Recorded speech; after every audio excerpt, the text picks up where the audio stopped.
Welcome to this webinar hosted by Orders in Seconds and Dave Kahle on the topic Top 10 Questions Sales Managers Ask about Wholesale Distributor Sales Teams. But before we get started, let's learn a little bit more about our speakers. Orders in Seconds has partnered with Dave Kahle, a speaker, author, and consultant who's trained and certified more than 2,000 sales managers and tens of thousands of B2B salespeople in the Kahle Way Sales System, a proven system that will empower your salesforce and dramatically improve sales performance. A little more about Dave. Dave Kahle has been the number one salesperson in the country for two different companies in two distinct industries. As a consultant and speaker, Dave has been in practice for over 30 years, spoken at more than 400 conferences in the U.S. and abroad. As an author, he's written 13 books on the topic of sales training and management for sales leaders and teams. His books have been translated in 8 languages and are available in 20 countries. He writes and publishes 3 digital publications, Sell Better, Lead Better, and Building Biblical Business, which are distributed year-round with 7,000 plus subscribers. You can also listen to his practical wisdom on selling on his podcast, the Kahle Way Growth Systems podcast. So you can trust Dave knows what he's talking about when it comes to managing B2B salespeople.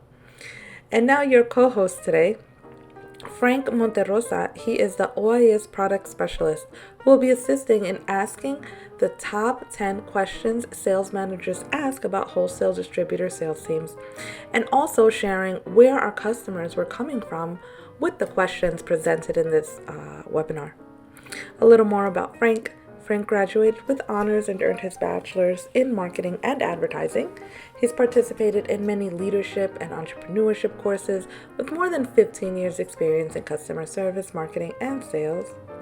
Currently, he manages the US and Latin America markets for Orders in Seconds. In part 3 of this webinar, we will be reviewing questions related to managing sales teams, including how do you make sales teams more efficient at visiting more stores and selling? What do you recommend with planning and setting sales territories? So next question is this, Dave. What do you recommend for planning and setting sales territories? Yeah. Well, let's talk about again, potential. Sales territories should be defined not on the basis of history, but on the basis of potential. So again, it requires you to look at that QPC thing we're talking about, measure that, and make decisions not based on how many customers there are, but what the potential is in those territories and those customers. So that's first. I always recommend, and again, there's a whole methodology here, but I recommend creating ABC customers. A are the highest potential, C are the lowest potential, and B are the ones in between. So you categorize all your customers and all your prospects into those categories and use that to inform how you arrange sales territories. You don't want to give somebody all C accounts, for example. So there's that, and the other thing is we teach salespeople and sales managers to do a 2-page monthly plan. A 2-page monthly plan. Now, that doesn't say where you're going to be every moment of every day, but it says, what are the most important things for you to accomplish this month?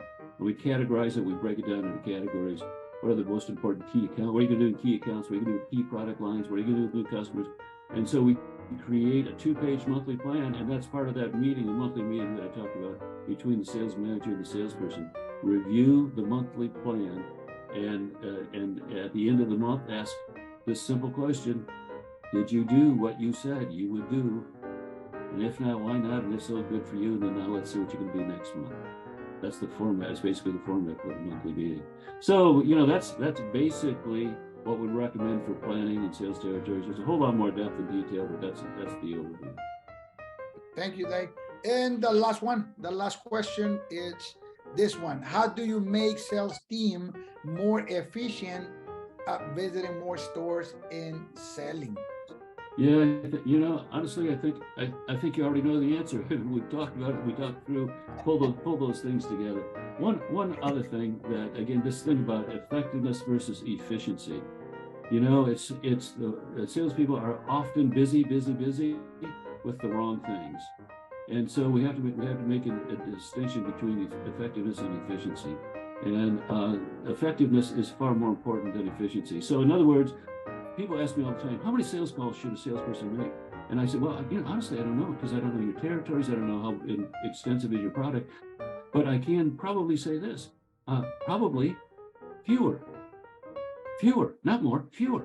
Why is that? Because if they're making a lot of sales calls, it's superficial. They're order takers. They're running and saying, you need anything today? Okay, see you next week. A salesperson digs deeper, gets to know people, creates relationships, understands the needs. That takes time. So how many sales calls should you make? Probably fewer. I know that's not something anybody's expecting, but honestly, I've seen it over the years. That's what I recommend. Wow, I love it. Okay. Thank you, Dave.